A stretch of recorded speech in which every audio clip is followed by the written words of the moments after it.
लखीमपुर खीरी जिले में राज्यपाल आनंदीबेन पटेल का 3 दिवसीय भ्रमण कार्यक्रम है। इस दौरान उन्होंने अपने भ्रमण के दूसरे दिन जिले के इंडो नेपाल बॉर्डर से सटे चंदन चौकी क्षेत्र में पहुंची, जहां कार्यक्रम के दौरान राज्यपाल आनंदीबेन पटेल ने स्वयं ग्राम बलेरा स्थित एकीकृत जनजाति विकास परियोजना चंदन चौकी द्वारा संचालित हस्तशिल्प उत्पादन एवं विक्रय केंद्र का भ्रमण किया। इस दौरान उन्होंने थारू जनजाति की महिलाओं से अमानवीय संवाद कर न केवल उनके पारंपरिक एवं उत्कृष्ट हस्तशिल्प उत्पादों का अवलोकन किया, बल्कि उनके कार्यों की खुले मन से सराहना भी की। राज्यपाल ने केंद्र पर कार्यरत थारू जनजाति की महिलाओं से अमानवीय संवाद किया और उनके द्वारा तैयार किए जा रहे विभिन्न उत्पादों योगा मैट, पूजा मैट, टेबल मैट आदि का अवलोकन किया। उन्होंने महिलाओं से हस्तशिल्प उत्पादन की प्रक्रिया, कच्चे माल की उपलब्धता, प्रशिक्षण की व्यवस्था और उत्पादों की गुणवत्ता से संबंधित जानकारी प्राप्त की। इस अवसर पर राज्यपाल ने एक जनपद एक उत्पाद योजना के अंतर्गत विकसित थारू जनजाति हस्तशिल्प उत्पादों का भी अवलोकन किया। इसके बाद उन्होंने जरूरतमंदों को ऑटो का वितरण भी किया।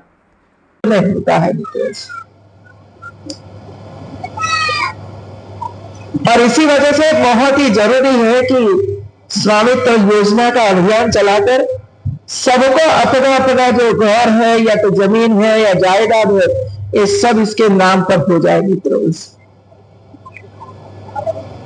मैं 2007 में गुजरात में राजस्व मंत्री की जिम्मेवारी मुझे दी गई थी। मित्रों, 2007 में 2007 से लेकर 2 साल तक हर किसान को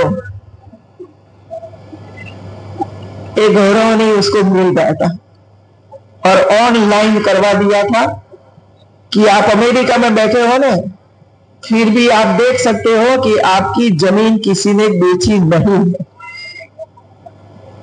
इतना प्रूफ हम लोगों ने कर दिया था, क्योंकि बहुत ही जरूरी होता है। तो किसी को जमीन पर लोन लेनी है, किसी को वारसाई करनी है, अपने बच्चों को देना है, कैसे दे पाएंगे मित्रों? इसमें जो जोर लगाया है बहुत अच्छा है, करना ही चाहिए ऐसा। दूसरा, हमारी जो महिलाएं हैं मित्रों, आप लगभग 10 साल पहले की जरा सोचिए, 10 साल पहले महिलाओं की स्थिति क्या थी? वो तो स्वयं महिलाएं बताती हैं, घर से बाहर ही नहीं निकलती। और पूरा उत्तर प्रदेश, बिहार, हम तो गुजरात में रहते थे, गुजरात में काम करते थे, तब पता चलता था कि 5 बजे के बाद कोई महिला अपना घर छोड़कर बाहर नहीं निकल सकती थी, स्थिति थी। आज वो स्थिति बदल चुकी है मित्रों। महिलाओं में कौशल था, संकल्प शक्ति है, कुछ सीखना चाहती, कुछ करना चाहती। पढ़ी लिखी महिला तो अपने आप कर लेगी, लेकिन जो कम पढ़ी लिखी है, अनपढ़ है, वो भी कुछ करना चाहती है। उनके पास भी कुछ कला है, लेकिन कोई सहकार गवर्नमेंट की ओर से, परिवार की ओर से, समाज की ओर से उसको सहकार नहीं मिलने के कारण वो अपना काम नहीं कर पाई मित्रों, और गरीबाई में रहे। आज हमारी महिलाएं आगे बढ़ रहे हैं। वहां जो सेंटर है, सेंटर में मैंने पूछा कि आप ये काम कर रहे हो, आपके पति क्या काम करते हैं?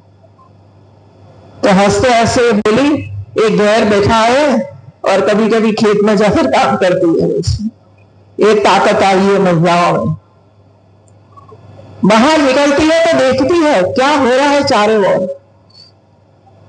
और जो हो रहा है ये सही है तो गलत है, वो भी ये देखती है मित्रों।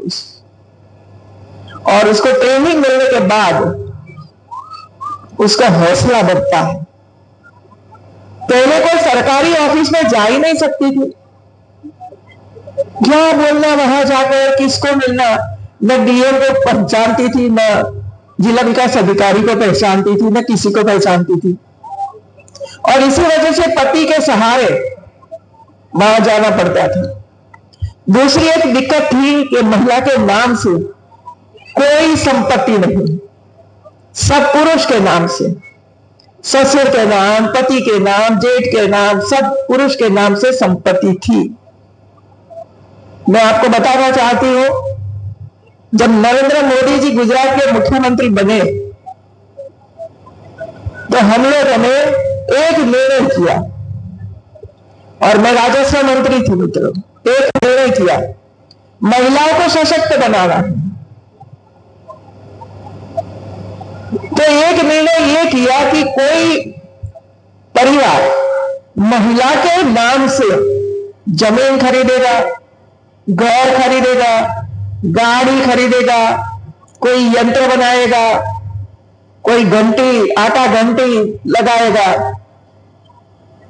तो इसमें जो उसको प्रीमियम देना पड़ता है वो प्रीमियम सरकार नहीं लेगी, मना कर दिया, नहीं लेगी।